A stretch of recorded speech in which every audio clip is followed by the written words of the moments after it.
మాతృదేవోభవ. నేను మీ శ్రీధర్. 9295909819 ఇది నా సెల్ నెంబర్. మీకు ఏ విధమైనటువంటి జ్యోతిష సంబంధమైనటువంటి అనుమానాలున్నా మమ్మల్ని సంప్రదించవచ్చు. అలాగే పరిహారాలకు కూడా మమ్మల్ని సంప్రదించవచ్చు. అది మీ బడ్జెట్లోను మీ ఆర్థిక స్థితిని బట్టి ఉంటుంది. అందరూ వేలు లక్షలు ఖర్చు పెట్టలేరు. అందరూ అలా అని చెప్పేసి ఈ బొత్తిగా 100 రూపాయల్లోనూ చేయలేరు. అట్లా వాళ్ళ వాళ్ళ స్థితిగతులను బట్టి వాళ్ళకి మనం ఆ పరిహారాలు చేయడం చెప్పే విధానం ఉంటుంది. అది మీరు ఎక్కడైనా చేయించుకోవచ్చు, మా దగ్గరైనా చేయించుకోవచ్చు. ఓకేనండి. ఇప్పుడు మనము రవి సంక్రమణం గురించి మనం మాట్లాడుకుంటున్నాం. ఈ రవి సంక్రమణం అనేటటువంటిది ఒక రాశి నుండి ఇంకొక రాశికి మారడాన్ని రవి సంక్రమణం అంటారు. ఆ సంక్రమణాన్ని చాలా శుభప్రదమైనటువంటిగా, అటు దైవిక సంబంధమైనటువంటి దానిగా, ఇటు పితృ సంబంధమైనటువంటి కార్యక్రమాలకి కూడా చాలా పవిత్రమైనటువంటిగా భావిస్తూ ఉంటారు. పెద్దలకి తర్పణాలు వదలడం ఉంటుంది, చనిపోయినటువంటి వారికి మామూలు పూజలకి సత్యనారాయణ వ్రతం అని ఇట్లాంటి దైవిక సంబంధమైనటువంటి కార్యక్రమాలు చేసుకోవడానికి కూడా చాలా శుభప్రదమైనటువంటి దానిగా మనం పరిగణిస్తూ ఉంటారు. మన పెద్దలు తెలియజేశారు ఆ విధంగా. ఇప్పుడు రవి కన్యా రాశి నుండి తులారాశిలోనికి ప్రవేశిస్తూ ఉన్నారు. ఎప్పుడు 18వ తారీఖు అక్టోబర్ నెల 2025 నుండి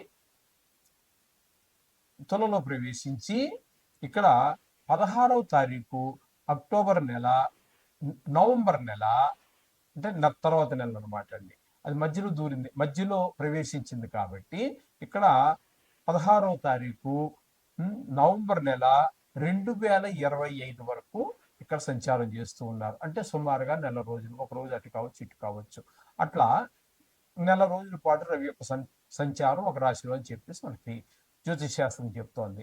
కాబట్టి ఈ నెల రోజులు ఈ తులలో రవి సంచారం చేసేటటువంటి కాలంలో ఏ ఏ రాశుల వారికి ఏ ఏ విధమైన ఫలితాలు ఇస్తాయి అనేది సశాస్త్రీయమైన పద్ధతిలో మనం తెలుసుకునే ప్రయత్నం చేద్దాం.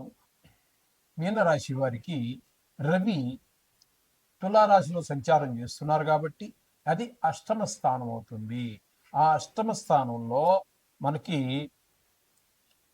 ఏ విధమైన ఫలితాలు ఇవ్వబోతున్నారు ఈ సూర్య భగవానుడు అన్నట్టయితే సుఫలితాలు ఇస్తున్నారా, శుభఫలితాలు ఇస్తున్నారా అన్నట్టయితే శుభ ఫలితాలు అయితే ఇవ్వట్లేదు.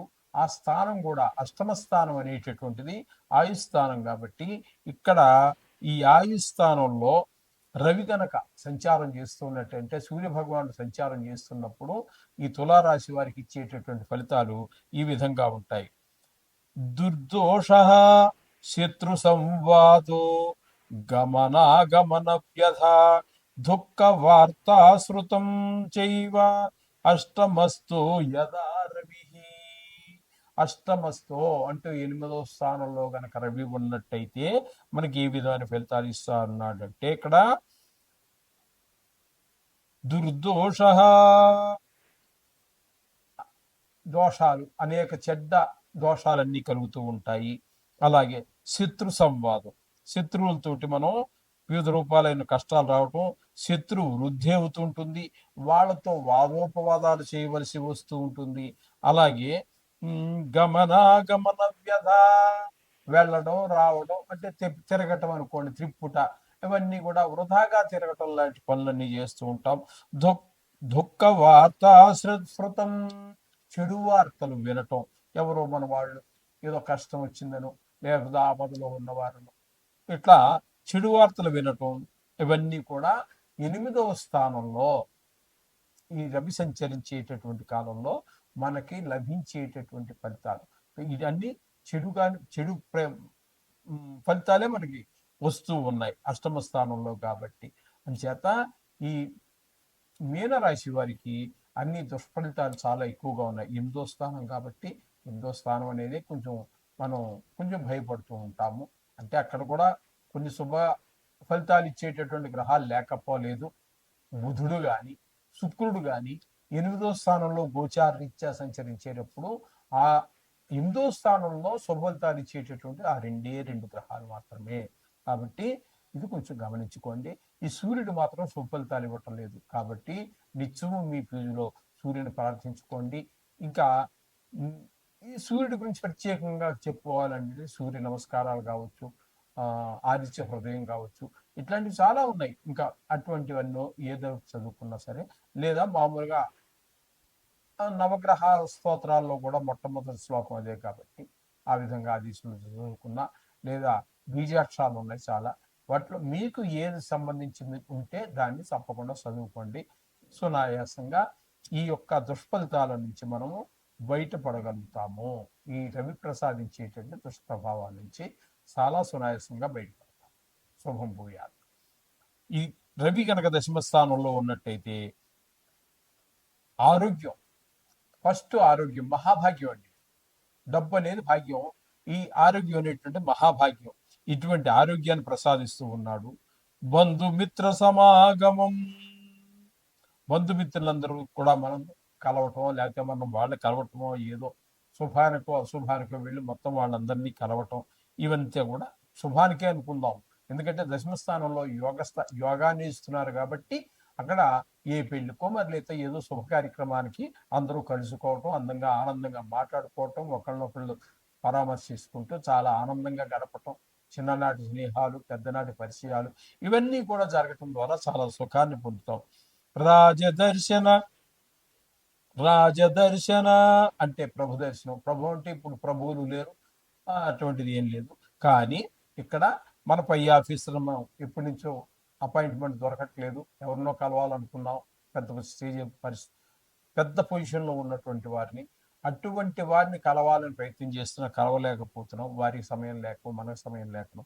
అటువంటి వాళ్ళను కూడా మనం కలవడం జరుగుతూ ఉంటుంది. రాజకీయ వ్యవహారాల్లో కూడా మనకి మంచి పలుకుబడి ఉండటం జరుగుతూ ఉంటుంది. శరీర సౌఖ్యం సుసౌఖ్యం, శరీరం అంతా కూడా మంచి సౌఖ్యంగా ఉంటుంది.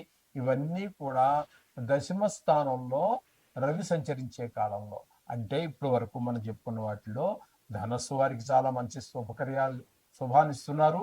ఏకాదశ స్థానం, దశమ స్థానంలోను ఏకాదశ స్థానంలోను రెండు స్థానాల్లోనూ కూడా ఆయన మంచి యోగాన్ని ఇస్తున్నారు. ఇది మాత్రం గుర్తుపెట్టుకోండి. ఏదేమైనప్పటికీ కూడా రోజు నవగ్రహ పారాయణ చేసుకోండి. మీకు వీలైనంత, మనసు లగ్నమైనంతసేపు. దీనికి ఏదో 100 1000 సంఖ్యలు పెట్టేస్తే నోరు చదువు ఉంటుంది, వీళ్ళు తిప్పుతూ ఉంటాయి, మాలు తిరుగుతూ ఉంటుంది. అవి అక్కర్లేదండి. మీ మనసు అది నిమిషం కానివ్వండి, అర నిమిషం కానివ్వండి, 5 నిమిషాలు కానివ్వండి, మనసు దేవుడి మీద లగ్నం అయినంత వరకు మాత్రమే చెయ్యండి. ఇది నా సలహా. ఇదేం శాస్త్రం చెప్పింది కాదండి. మళ్ళీ దాన్ని అలా అనుకోవద్దు. ఎందుకంటే మనసు లగ్నం కాకుండా ఎంత చేసినా వృధా అని నా అభిప్రాయం.